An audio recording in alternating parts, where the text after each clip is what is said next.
Oh, there's the bell across the street.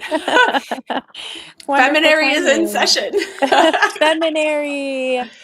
Feminary Yes. is in Yes. session. We get to talk theology with people who are living it, and it's just a part of life. Mm-hmm. Mm-hmm.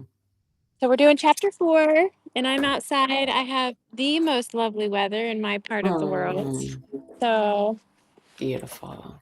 I'm gonna do this. Chapter 4 is called Women's Interpreted Experience. This is Elizabeth Johnson's, for those who are joining us for the first Yes. time. She wrote this book in 1992, I think. Yeah. So There's if a you haven't picture caught the, you can see the 90s hair. Or that's yes, actually maybe a little earlier. yeah, There she yeah. is. Dr. Johnson, we've never met her. My dream, Annie, is that maybe she'll find out about this and we could have her on. Let it be so. Dr. Johnson, we would love to hear from you directly. Yes, yes. Mm, I would yeah. love to just know the scope of like what she has seen, like how life, Since how she writing. has seen social change in her Yes. lifetime since writing Yes. this and attributing. And I mean, I would think we could attribute some of the change that we've seen to her. Mm-hmm. So, Mm-hmm. yeah. Yes, I think that she has laid the groundwork for serious scholarly theology, which my friend Sid, as we were talking, hi Sid, I wonder if you're going to be here at some point. He got this book and he's like, it's a little academic. And I'm like, no, dude, I Yes. know it is Yes. a very academic work, but that's necessary. All of the work needs to be done in all of the areas. And so just, Yes, we want to, exactly. welcome anybody who's with us. I see Hi, Megan Kate. and Kate. Hi, welcome. So glad you're here. Feel free to Megan. be very vocal in the chat and tell us your thoughts as we go along. And anybody watching online later, hello. Glad to have you with us. Thanks for joining us. Yes. Um, and it's nice to be back with you, Kim. We've been either one of us not here, and Colette has been so helpful and brilliant, and she's not able to join us today. Yes, But which prompted us to have a conversation about how can we expand this to include mhm, other people who think about mhm, these things.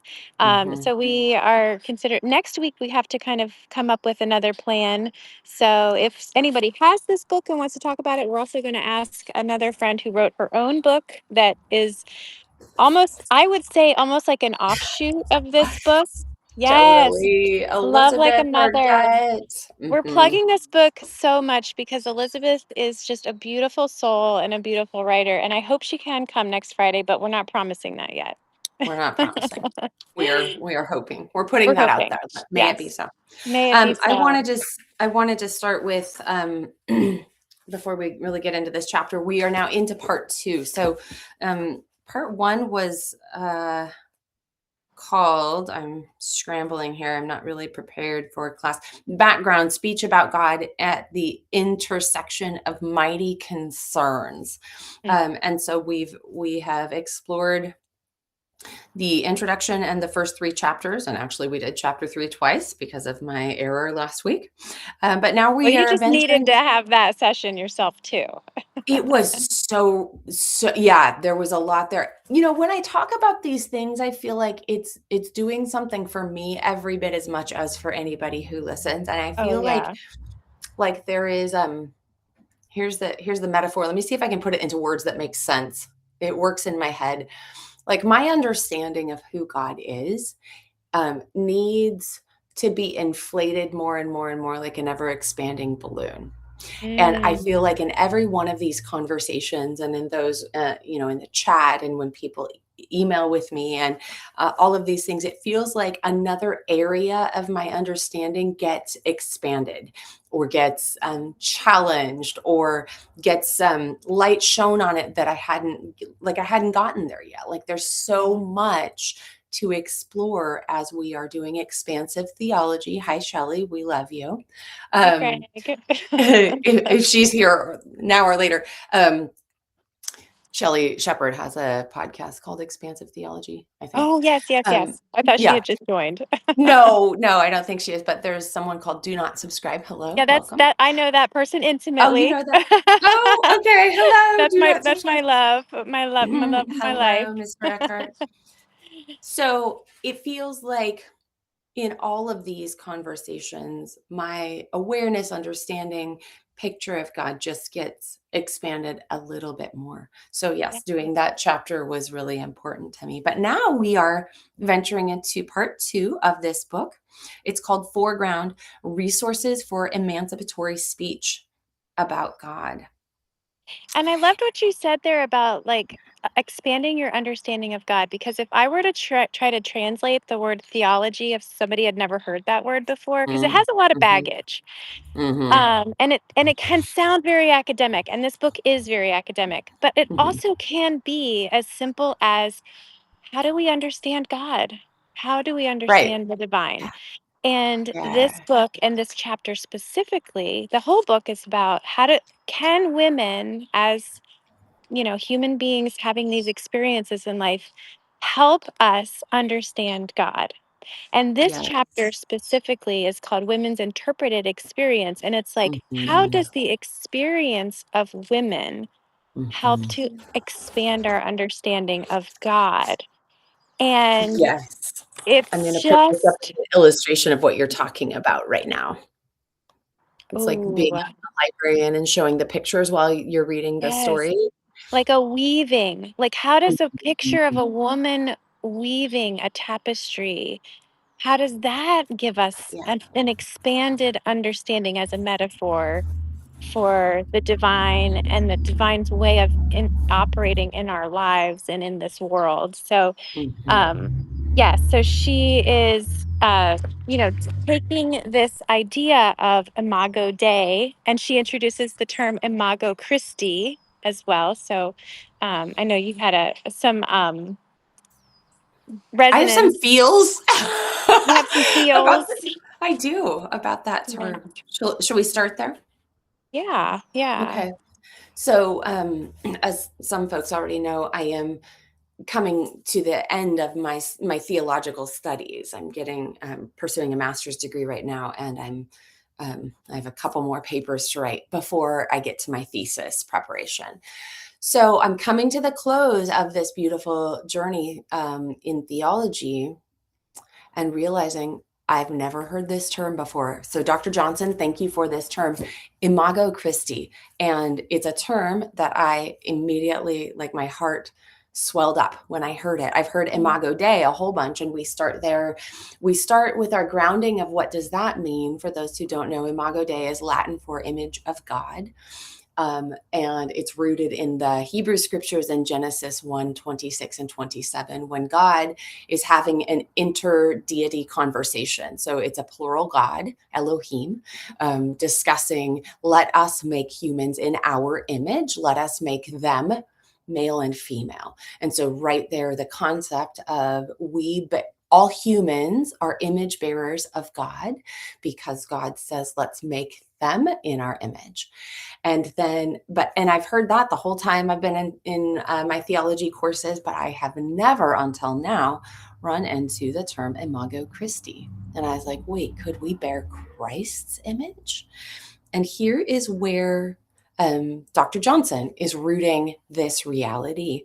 In the book of Acts, many of you will know this story, when Saul, who is he's a Pharisee, and somehow he works for the upper echelon, and he's persecuting and jailing followers of the way, throwing them into prison, and overseeing executions of followers of the way. And then, of course, Christ meets him on the road to Damascus, knocks him off his horse, bright light, and says, because Saul wonders, who are you? And the light from heaven flashes, and the voice asks, why do you persecute me? Paul says, who are you, Lord? Oh, his name later changes to Paul. Saul at this moment says, who are you, Lord? The momentous answer is profoundly instructive. I am Jesus, whom you are persecuting. And Saul was persecuting women as well as men, jailing mothers as well as fathers, all of these things. And so that's where we are getting, that's where our rootedness of this beautiful term, Imago Christi, Jesus Mhm. identifies us with bearing his own image. So Mhm. beautiful term. I'm taking that one all the way in, and to Mhm. a beautiful way to set this conversation. Women bear Yeah. Imago Christi just as much as men. Yes. And she gives the specific example of these 4 women who were martyred in El Salvador. This was, Mhm. probably more recent when she was writing the book, but It was and in maybe 1980 okay, okay. where they So, were but murdered. yeah, historically significant moment. And that Mhm. and the person who's narrating that says these women are the image of Christ. Christ's body Mhm. is here as I stand among these dead bodies, or the bodies of these women who have died, have been killed. I'm standing among the body of Christ, and Yes. it's this idea that just in the same way that that experience, those women's bodies represented something about the divine, and in this case specifically the way that Christ, being divine, sacrifice, had went through sacrifice. That is an experience that we can reflect and Yes. point back to God, and so we can understand God by seeing these women's choices to do that and to suffer on behalf of the people that they loved. um, Mm. so And it's happening all around us, like you and I also, Mhm. through this process of what she says, women have had tons of different experiences. Like, obviously, you can't point to like one stereotype and say, like, this is what women's experience is, because there's just way too complex than that. But she says that there is this experience of conversion. And she uses this term conversion, I think, very strategically, Yeah. because when Christians use the word conversion, they have a very specific meaning. And she's flipping it upside down. And Mhm. she's saying when women are converted, it's an awakening to their full dignity and worth as equal, representations of humanity and creativity and the divine. And so that recognition, Yes. that becoming aware and changing your whole lifestyle around this awareness of your full worth and dignity, that's the conversion experience that she articulates as women's experience. So this makes me think of our dear Becca Stewart, whose book Permission Yes. to Matter needs to be present in all this conversation. I actually don't have it. I have it on electronic form I because I have it got it at early. home. I wish I would Okay. have brought it. But Becca here would help us understand something profoundly important about the word humility. I learned this first from her, and that was a treasure that came into my soul when she explained it there at our women's retreat. So, Becca teaches that humility we often think of is not being too large, but also if we blow in the balloon and flesh out the parts that haven't been illuminated yet, it's also not being too small. And the journey of women, as opposed to the journey of men that has been expressed so much about not being prideful and having humility and not taking up too much space. The journey of most women, and of course not all, this is broad brushstrokes, Yeah.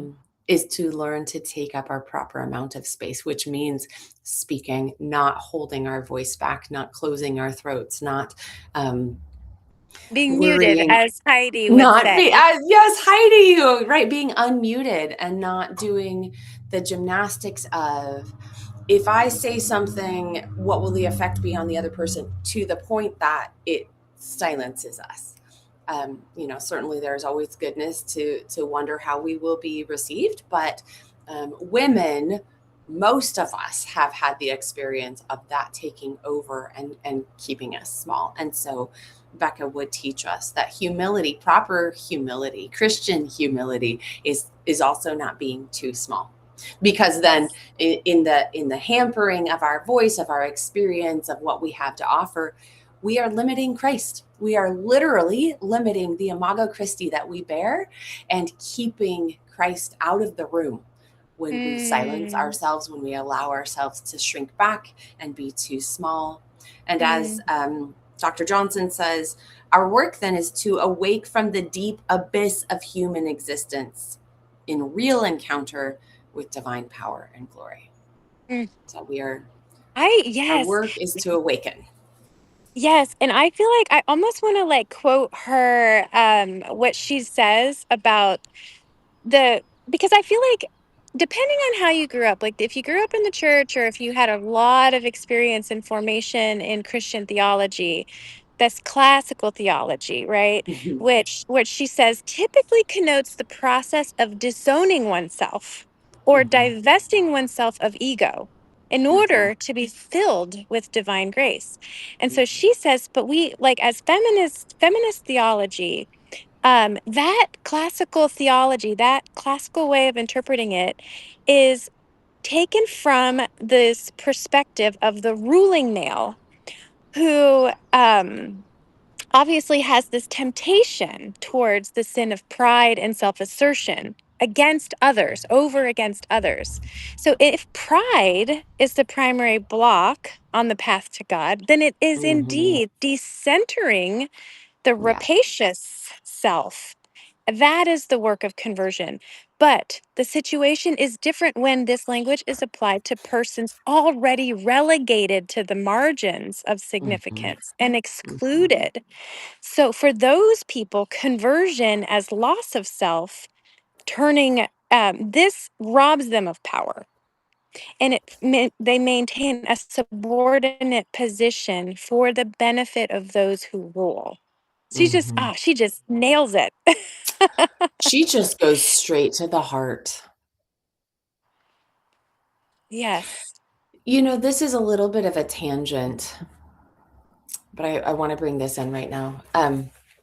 One of my professors, Bradley Jerzak, love him, um, told me a while ago, we were in conversation about, why aren't there more women writing in this journal or, all of these things. And he expressed his own experience trying to bring women in to do theology. And he said, it's been so frustrating for me as a man. He says, I cannot imagine what it is like for you women. But he said, just getting a woman to commit to giving her time to writing an article is such a bigger ask than giving that same ask to a man if she is at all in a nurturing familiar role, right? If she is a mother, if she is helping people grow and mature and all of that. He said it's incredible how much of a woman's time, um, how different it is to ask for a woman's time than a man's time, especially if she's a mother or in some situations, simply the act of being a wife or someone's domestic partner in our culture means different things to different people. But he had noted that women's time is so much different than men's time.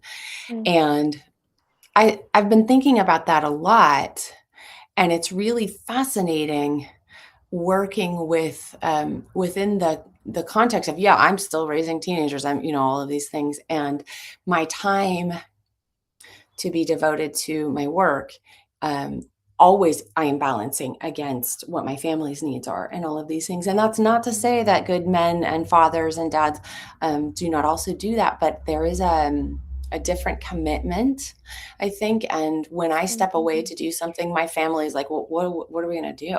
Right? Like mm, who will be the mom? Right? Um, and then the other point that I wanted to bring in, I wonder if you've noticed this too, Kim, is that so I put a question in our theology student chat the other day, and I really wanted to hear my teacher talk about it. And it's a question that I care very deeply about. And I just like gently seeded the conversation with this question. And then I was like, okay, go, let's see what everybody says. I'm not going to give my 2 cents. I want to hear from, first of all, the doctor in the room. I want to hear the professor talk, and then I'll jump back in. So he said something that I was like, "Oh, that's not what I was hoping to hear," right? I wanted more. Um, But then he said, "I invite your pushback." And he Mm, directed it to all of us, but I understood it to be also particularly to me. He said, "There's another teacher here who disagrees with this, and when she was a student in this class, she got an A+ on her paper that disagreed with what I've just said. So please feel free to push back." mhm. And I jumped back into the conversation and I said, "Thank you for saying that because I still need help standing Oh, on my own 2 feet. oh, I am yes. recovering from the idea that I have to be quiet, that I have to defer to the men in the room, to Mhm. the wisdom of those who are male and or in a position of authority. I am still untangling myself from the notion that what I have to say is secondary to what anyone else has to say. And thank you for that invitation to push back. I do have one. Here it is. Here's Yes. and it was very much about my feelings.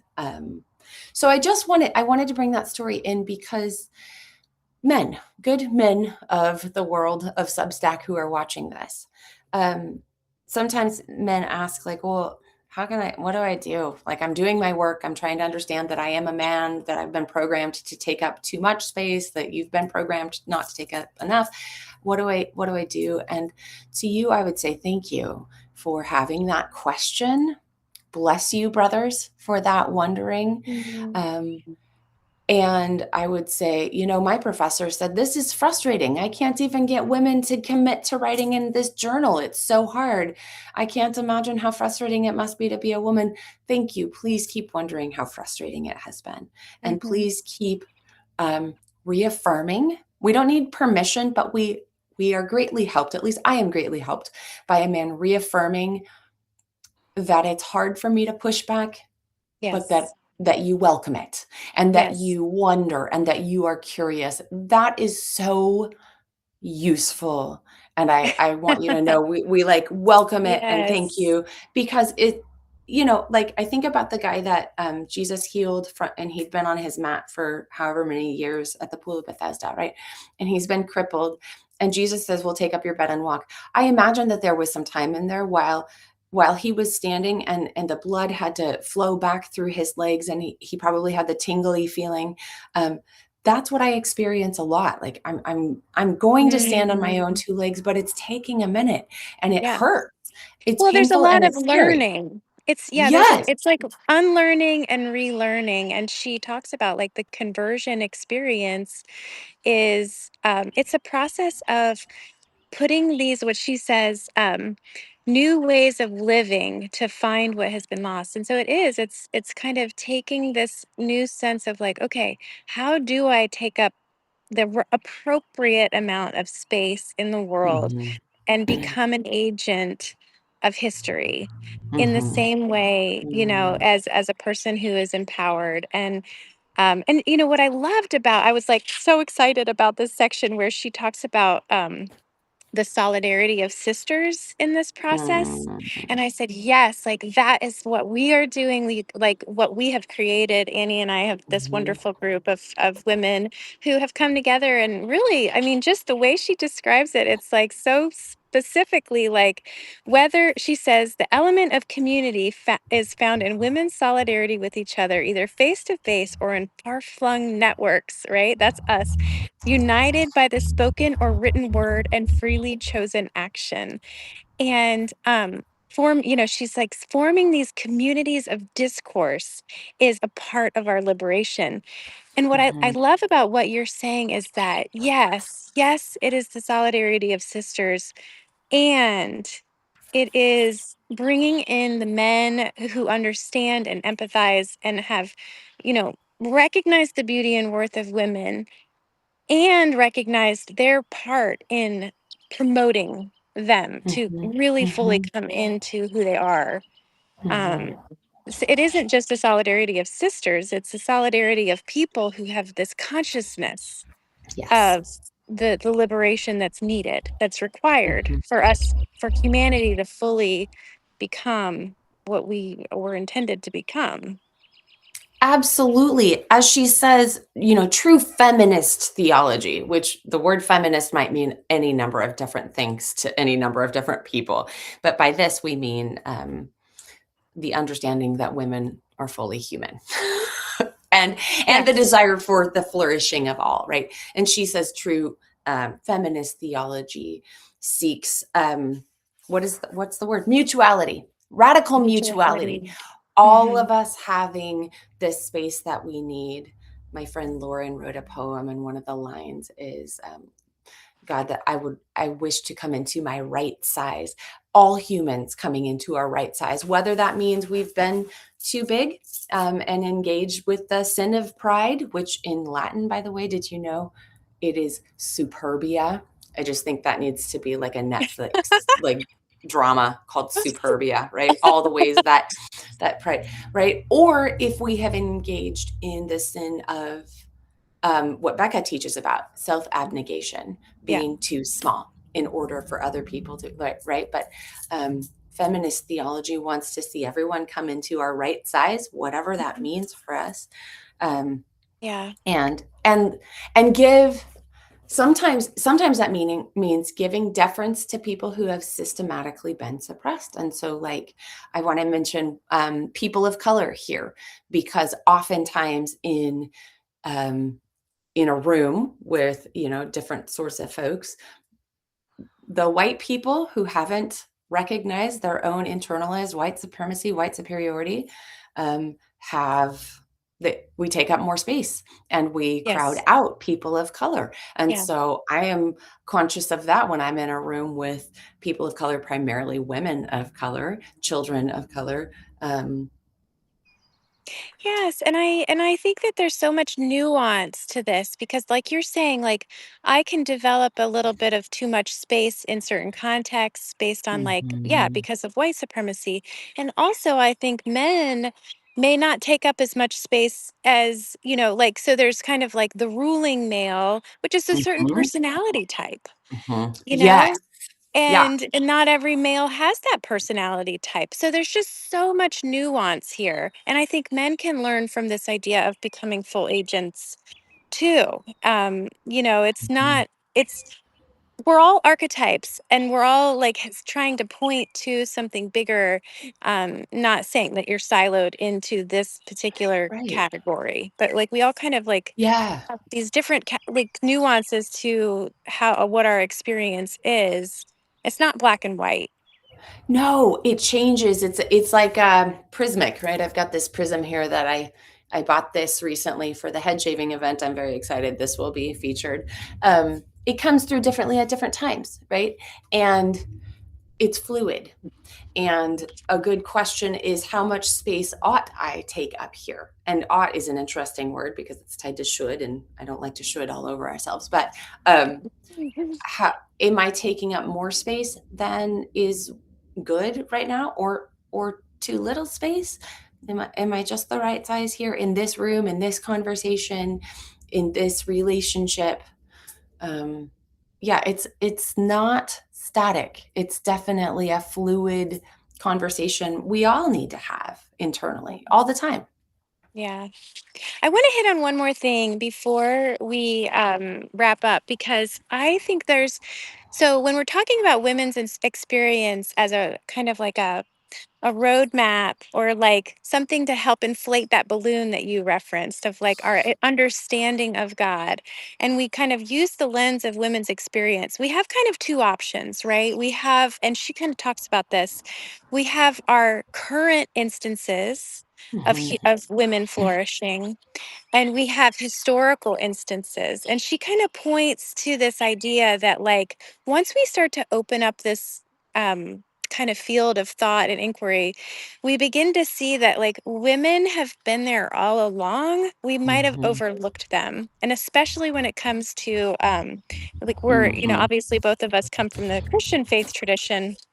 And so thinking about like the biblical narratives and how women were there all along, this way of understanding conversion and women's Mhm. experience is like, okay, finding those stories. And I love, so Heidi, one of our Finding Mama God community members, is starting a podcast. And she just elevated the story of Thecla, which Yeah. honestly did not even come into the Bible. Like it's not even in the Bible that we got. Despite the fact that this this is a gospel that was written along the same in the same genre in the same time period, and its authenticity is not questioned, but it didn't get into the Bible because it's a story of a radically empowered woman, Yes. and she's the center story. Yeah. So like, but what we did get, we got stories of like Mary Magdalene, and we got stories of Lydia.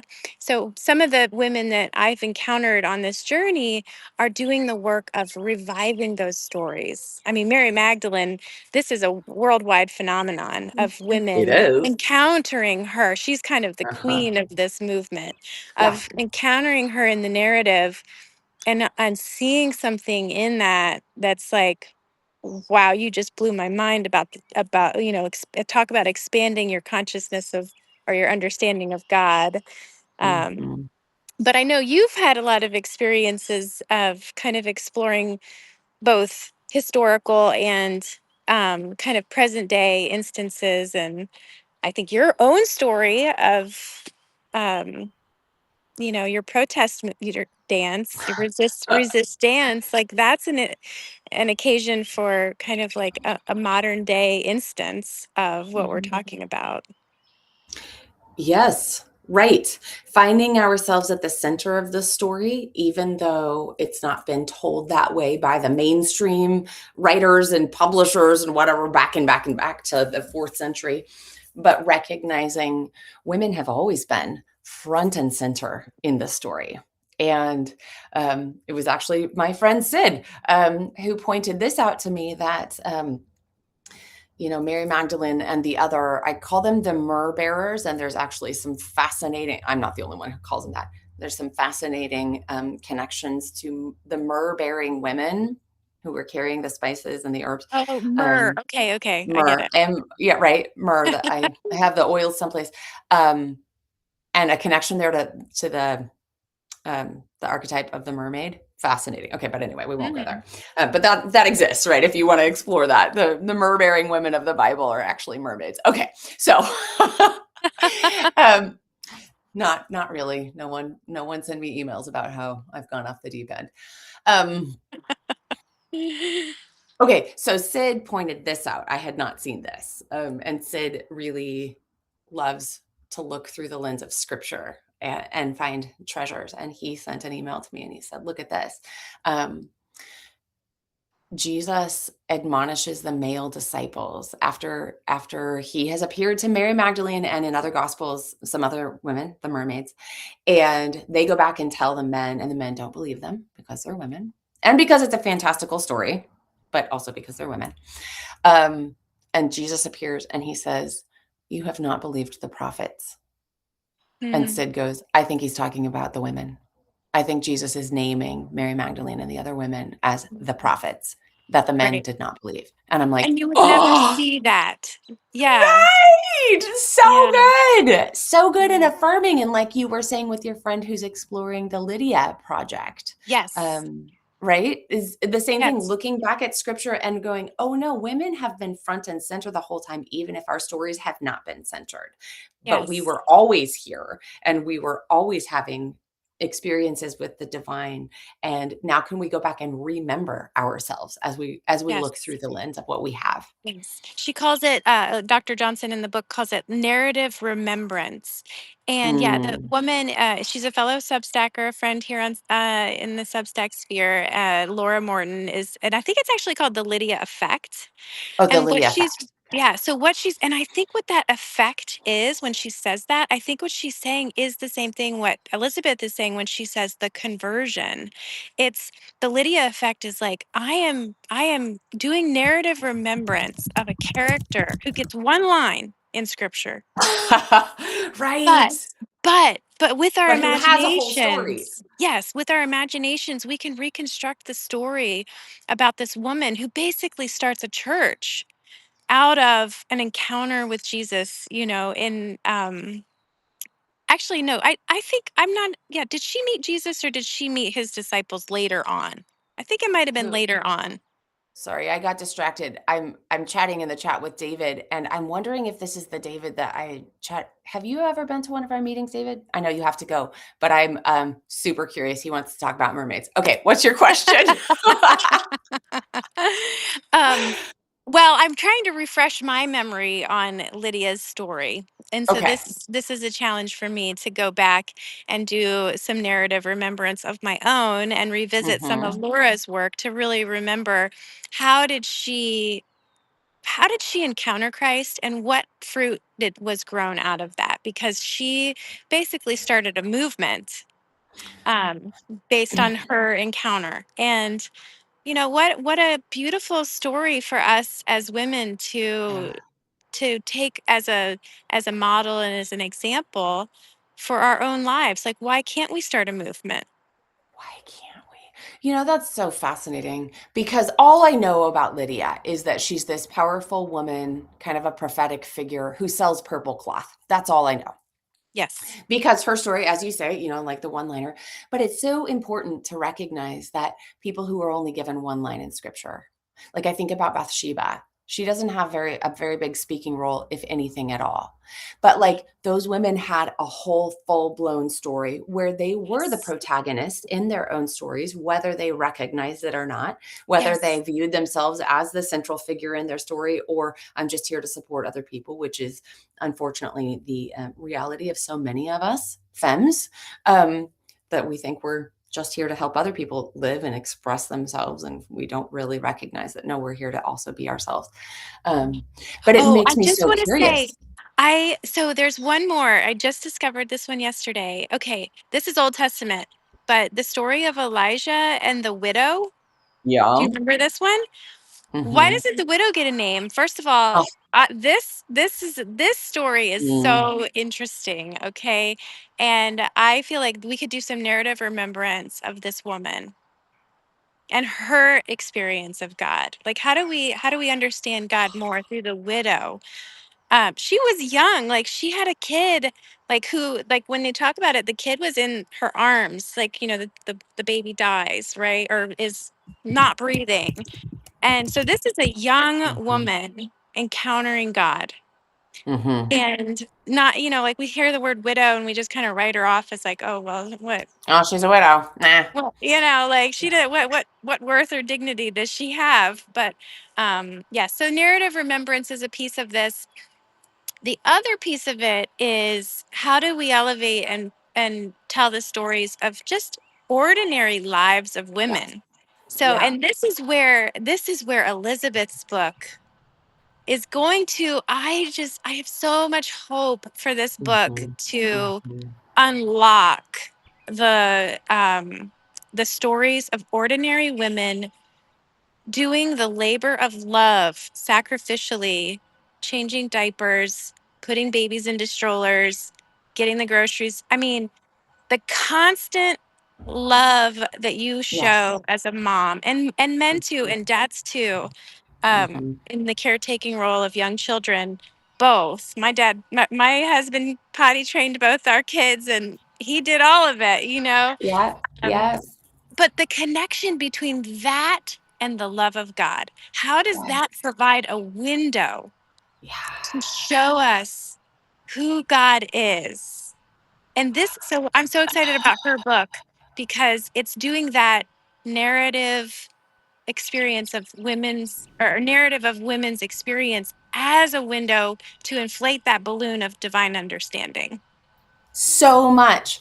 Dr. Christy Bauman, oh, I have her book over there, talks so much about how women's direct bodily experience, right? Washing the bodies of the deceased, washing the bodies of the newly born, um, taking care of menstrual fluids, all of the things that we do that are so messy, being actually um, something that has historically been unrecognized formally by the narrative, right? And Megan is writing in here about the Romans and the empire that edited out so much about women. Yeah, because they were such a patriarchal society and could not possibly imagine the equality of women that Jesus sought to elevate. Um, Oh, now my train stopped. This happens all the time. Perimenopause is this fun journey on the train, and we're But going our along, and yes, then but our we bodies just and stop. Christy Thank you, Bauman, Christy yes. Bauman. Yes, and actually, I read another book recently, one that Kathleen Joan recommended. Um, oh, and I forget the name, but one of the it's many different interviews, and one of the women is talking about women's daily experience is in direct connection to the divine. When we wash our toddler in the bathtub, we are washing the beloved. When we serve a meal to an elderly family member, we are feeding the beloved. Mm, That our embodied experience is so earthy and so connected and so very divine. mm, And it is our work now and everyone's work to reclaim our voices, to remember our stories, to be curious. And this makes me want to put a call out to all of our friends who want to write fiction. Like, hi, Don Clingy. What about Lydia? Hi, all mm. who else is writing fiction that I can name right now and call into this? Um, Me. yeah, well, yes, yes. Her. What about these women? The widow, the unnamed widow. She doesn't get a name. Let's give her a name. Um, let's Yes. Well, imagine this her. is what Sue Monk Kidd has taken on. Yes. Yes. She's done a beautiful job of that. Yeah, there's so much richness in this narrative remembrance, and it is a big part of this movement. And I love that we've kind of combined this narrative remembrance with kind of our own, current day narratives around our current experiences, and we're weaving it together in this solidarity, this like forming a community around it. And that is ultimately, I think, what's going to push this movement forward. And Yeah. that's what we're here for. So I'm excited. I am too. I'm so grateful to do this kind of work together in this loving community. Um, Yes. Yes, Megan Youngme here is putting in the chat the Gospel of Mary Magdalene, the Gospel of Thomas. I recently had a wonderful chat on my podcast with this gentleman, Andrew Harvey. I'm just going to put this out there. The Magdalene Revolution, the return Mhm. of the sacred feminine, and the birth of radical equality. He talks about there's another gospel that's been recovered, a Gnostic gospel. So, a lot to say there, called the Gospel of the Beloved Companion, I think, Hmm, that I hadn't heard about until I'd read his book. Um, interesting. there's literature out there, there are writings, and there are fears that some of us have about them. Oh, I've been told my whole life, never read anything Gnostic. It'll try to separate you from your body and spirit. That's not actually my experience. Now that I've been reading the Gnostic Gospels, I have found, oh, wait a minute, there's a whole lot more unity here than I was told I would find. And so I'm not throwing the baby out with the bathwater. I'm not even throwing out the bathtub, but I am sure being curious about where I got these ideas that have kept me from looking in these places. Yeah. Yeah. Yeah. I feel like I would like to, second that, to give permission, not that anybody needs it. But if you find yourself needing a little solidarity to open up a book that might have been off limits to you before, that has really being able to widen the scope of my reading. I just cannot recommend it enough. Yeah. It's part of her. When I say conversion, I mean Dr. Johnson's word, what Yeah. she downloads when she says the word conversion, which is this awakening to our worth, awakening to our Mhm. full humanity. That is, reading widely and allowing your curiosity to have its role in your life. That is good. Yes. That is Yes. good. And as Megan is pointing out here, our work, all of us, is to unite the masculine and feminine energies in our own selves, right? And that can mean many different things, but I'm drawn back to the words of Jesus, right? If you want to have a conversation with someone about their issues, you better take the plank out of your own eye first so that you can see clearly to help them with their speck or whatever it is, right?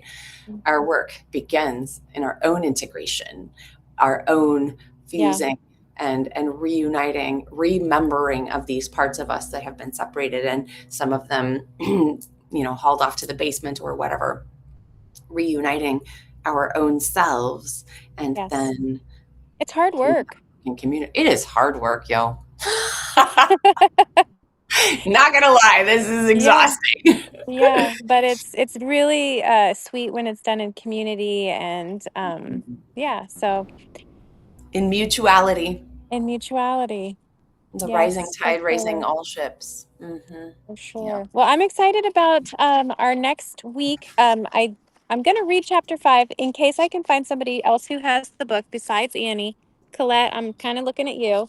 Or anybody else who wants to buy the book. It's super academic, but if you like that sort of thing, we're gonna talk about it next week. Or we might do one of these kind of like exploring a real specific example of a narrative remembrance or a narrative experience that can help us to kind of give an example of how we're doing this work now. So may Like get Elizabeth on.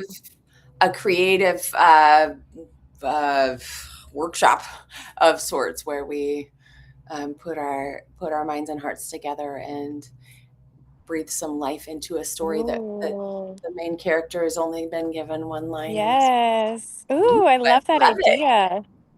That's a great It's idea. cheap. Cheap.